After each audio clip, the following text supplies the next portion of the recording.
Okay, when everybody has questions, I understand. Can we please keep it down in here? If you don't want to down. Thank you. My question is why we're being told that the railroad is complying when the EPA's letter on February 10th to the railroad says areas of contaminated soil and free liquids were observed and potentially covered and or filled during reconstruction of the rail line, including portions of the trench / burner pit that was used for the open burn-off of Flora.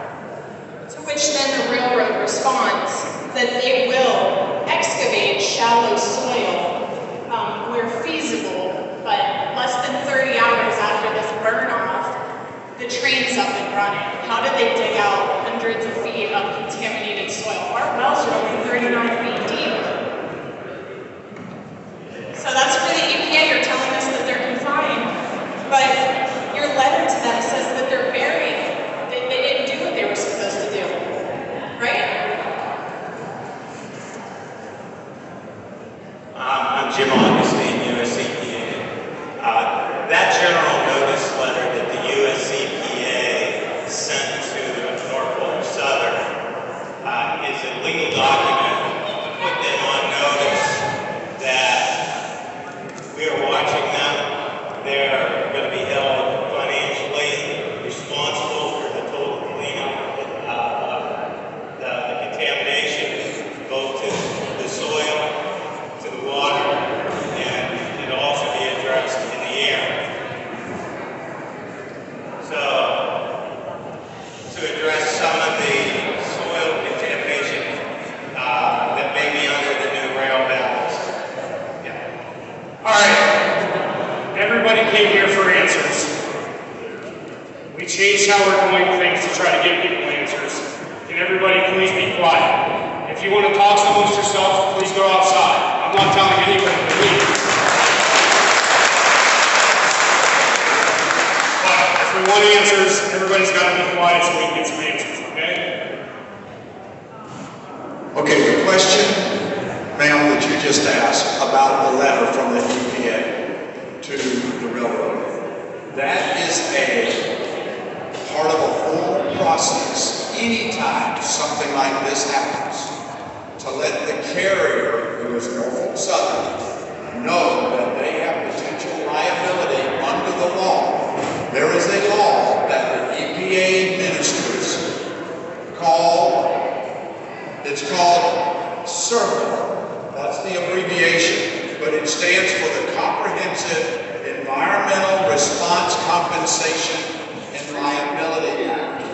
It's essentially a warning notice that we don't know what's happened yet. No, well, we know the train crashed. You're moving. Right. It's a warning notice on what was observed in the initial stages. That they're going to figure that out. They're not done. We are a long way from being done. And CERCLA, the way that works, carriers and chemical companies pay a tax to build that fund, and that fund is then used to offset the liability that they incur. Sure.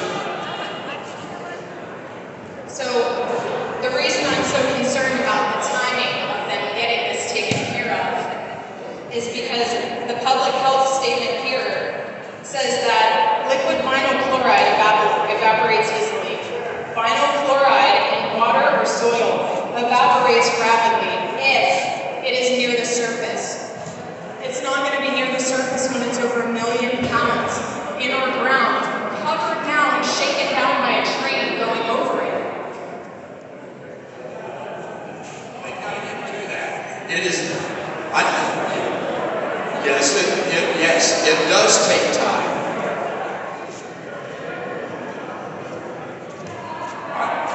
I can't speak to that. I don't know who opened up the railroad. Mayor?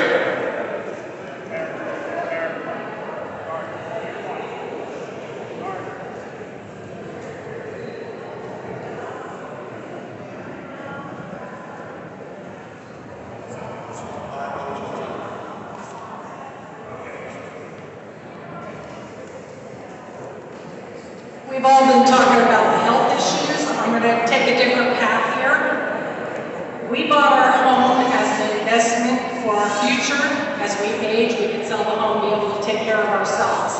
Has there been any conversation or any talk with the railroad about how we will maybe in the future be compensated for the value of our homes? And my second question is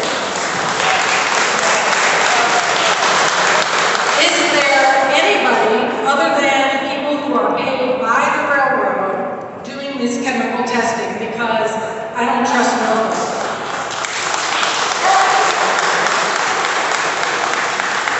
Finally, a question I think I can answer. As far as home, I'm a homeowner too in town, just like a lot of us.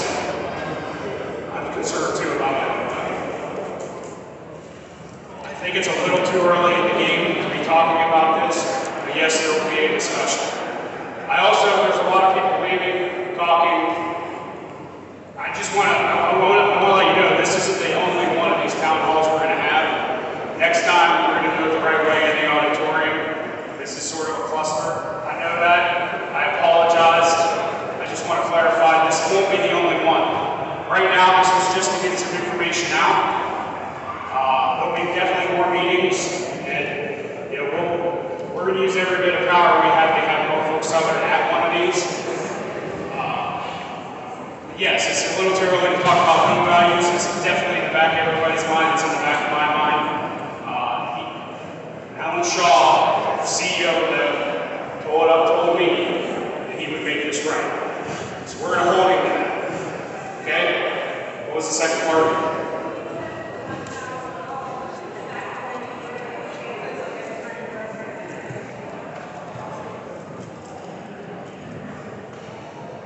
That I don't know. We don't have anybody here that is a lawyer, and I don't want to tell you, I don't want to give you legal advice. Yes, $1,000 does not cut it. Like I said earlier, $1,000 doesn't cut it. That was just for the base gas, or the start of this. So, read everything very carefully, and I won't decide anything. That's the only advice I can give you. Okay. 1 second. My question follows the shadow wells, it follows what we heard from the EPA, it follows what we heard from the doctor, real not enough guy over there, and it's directly to you, Congressman. After hearing all of the reports and the assurances, the reassurances from the EPA, it's okay. My question is, after hearing all of the reassurances about our well water, our air quality, and we've heard from all these people, would you be willing to drink our well water unfiltered for 1 year? That's my question. If I did not have my well water tested to my satisfaction, the answer is no. You have to be satisfied.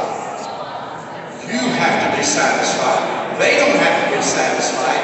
You have to be satisfied. And if you're not getting satisfaction from your testing, let me know.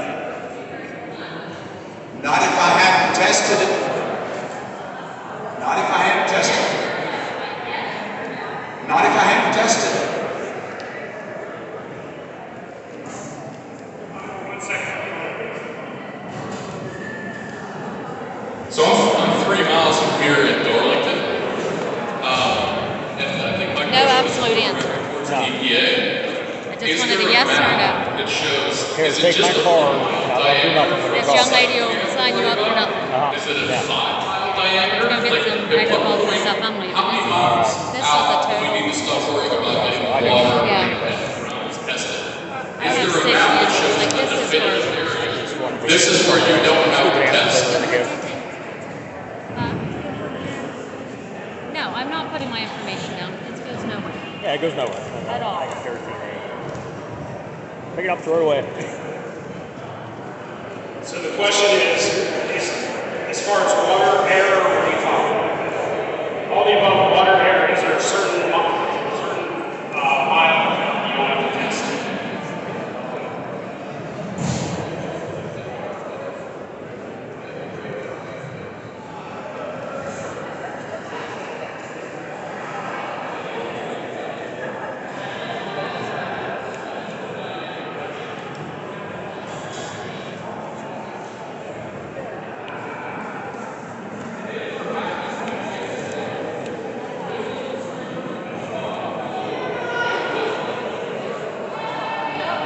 Well, we've been air monitoring 24/7 since February 4th, I believe. So we've been air monitoring around the clock, the initial burn to the cars, the initial accident, to the control burn, where they burned off the vinyl chloride, and then that vinyl smolder, lessons fire, I think it was a 7 into the 8th.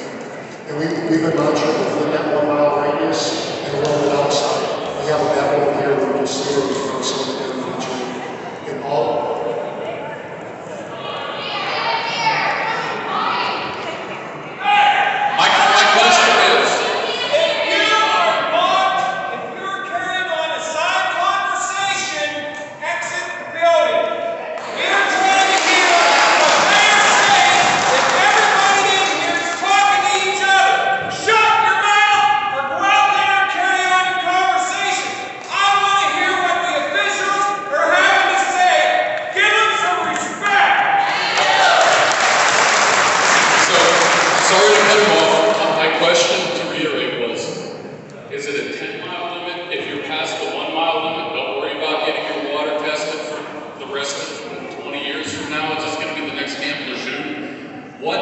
What is the diameter in which we don't have to worry about it? And where's the map? we have a map right by our table. After I answer your question, we can go to sidebar, I can go and talk you through the map, but I'll answer for everybody. The initial fire we modeled, in the model it gives us a prediction of where we would expect to see the highest readings. So you saw Governor DeWine on that night in the press conference pointing to a map where the red is really bad, the orange is not as bad but still dangerous. I'll use that as an example. We air monitored during that burn off of the vinyl chloride in the areas where they say were really bad. We didn't get any detections in. So the models are typically worst case. So what you saw happen is it's like a kind of like it's not a perfect analogy, but it's like a smokestack. The heat of the fire took it up and dispersed it into the atmosphere. Now we did send teams out that night. That map doesn't show, and I can talk a few things. We sent people as far north as Hubbard. We sent teams as far south as East Liverpool, because there are people complaining about odors that might be related, might not, but we still sent teams out to monitor, and we still didn't detect anything. The only thing we detected was right immediately down into the fire when they lit it off. And after like maybe 10, 15 minutes of that first combustion, most of our monitors dropped back down to really low levels or non-detect. The good thing that happens when your fires burn, a lot of them burn hot, because what you don't want is incomplete combustion, and that's when you start getting a lot of other byproducts of the fire that are a lot more persistent. So it burned for the options we had. It burned hot. We had atmospheric conditions that allowed it to go straight up in the air and disperse.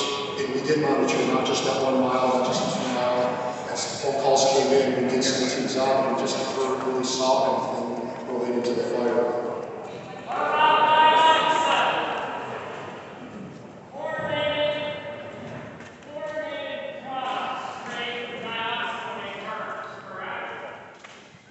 That's correct. That will probably be part of the long-term remediation plan when they do the soil sampling.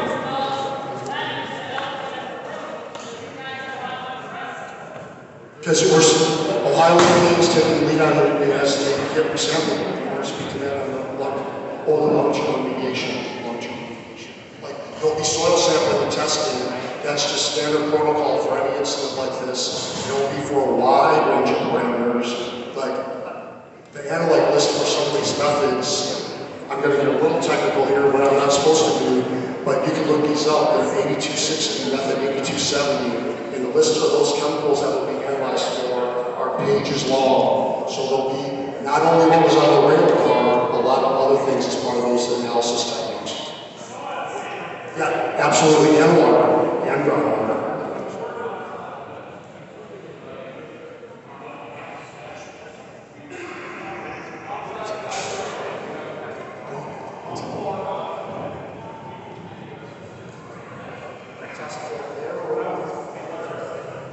Air is fine outside that circle.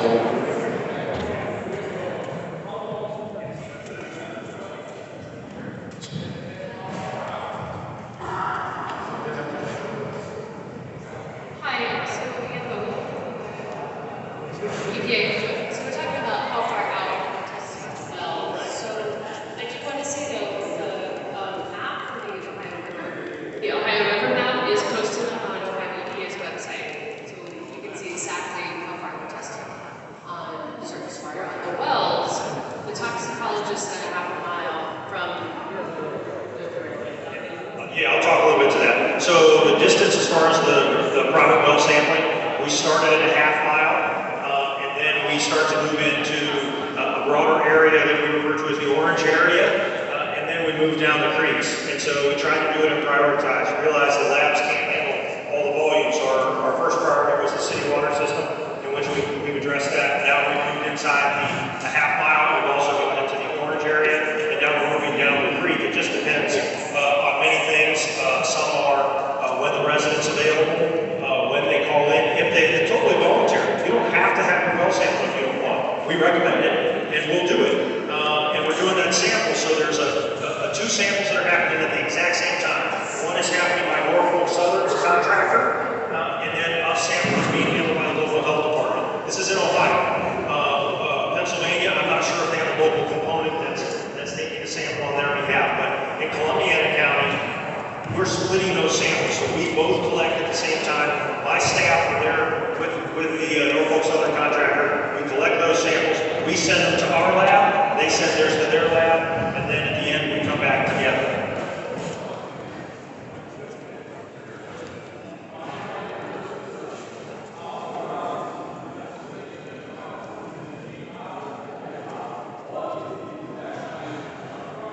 Yeah, so there's a lot of things that go into that distance. So geology, groundwater flow, the different types of systems that would be involved in that. So the city water system, who's eligible. So that has yet to be completely defined. And we really need a full hydrologic study, but we continue to evaluate. Think of it this way. If you find contamination closer in, we're going to move out, right? So at this point, we have not established that outer limit yet. But we're going to keep working at that. Our water group meets every single day and looks at your issues. So I hear your question. Sure. Sorry, I don't want to steal everybody's questions. I just want to make a quick statement. My name is Dr. Dennis Summers. I am the state veterinarian at the Iowa Department of Agriculture. I know a lot of you probably have some questions and concerns about your livestock. Columbiana County is a big livestock and agricultural community. I just want to address a couple of those concerns, and the same thing along the lines of your pets and companion animals. First off, let me assure you that from my office, the State Veterinarian's office, and our team, our food safety system is solid. We support the agricultural community, we support and ensure that our food safety system is safe and secure. There's no indication to think otherwise at this time. Secondly, in the last week I've had at least a dozen different phone calls from veterinarians in Columbiana County, in and around East Palestine, that have called to ask questions of concern, wanting to know what to do. But I am not getting calls to my office of large amounts of sick livestock. That's not to say that you may not have an animal that gets sick this time of year for lots of various reasons, but my communications with our livestock industries, all of our commodity groups, many of the veterinarians that we work with every day, they're not seeing it. So I've asked the veterinarians in Columbiana County that I've talked to, I've asked our livestock commodity groups to make sure they keep me abreast if there are animals that are getting sick so that we can work with them. Our recommendation, we have the state veterinarian and we have the Department of Agriculture, is that if you have a sick animal, sick livestock, sick pet, you need to call your veterinarian first and seek medical treatment, medical guidance. If there's something there that's happening that they're not responding to treatment, we are more than happy to consult them. But there's no indication at this point, based off of what we know, the information we also gather and we use and assimilate to animals from the testing that's being done in this area, that there's an increased risk. So I just want to make sure people understand that we do support you, we support your livestock industries, we support your pets. But we are not getting reports at our office of large amounts, not to discredit the animals.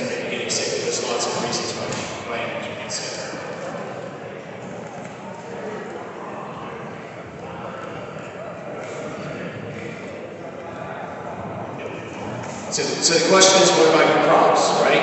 Okay, totally get that. Not underground risk, but again, from what we know about the current surface water levels, the amount that's in the air, those levels are well above that's most likely extremely risk for your free harvest crops. So if you would ask me, when I said what was my crops and my stuff, yes.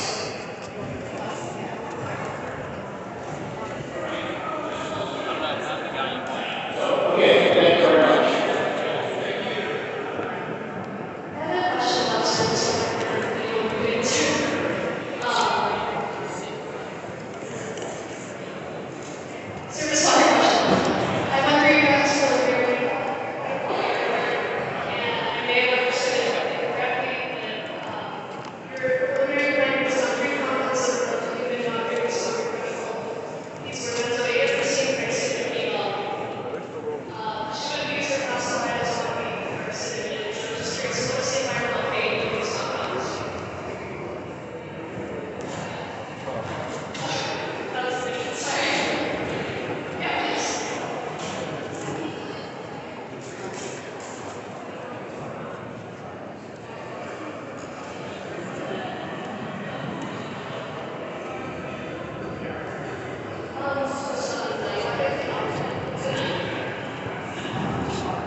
So the derailment happened right behind Lake Oil.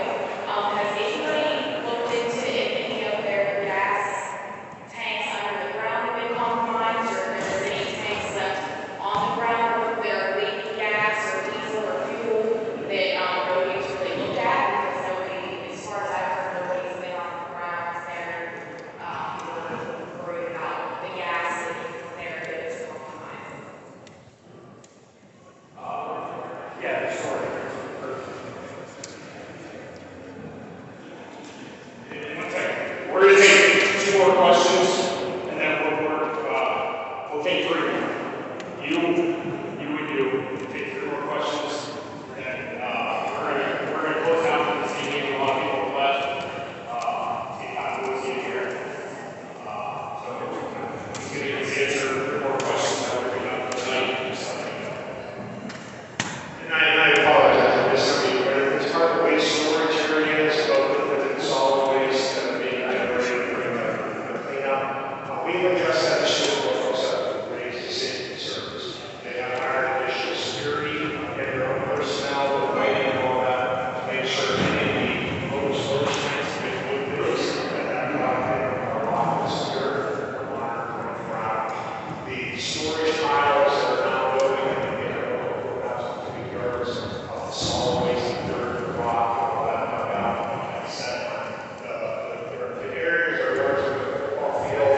They are lined underneath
Meeting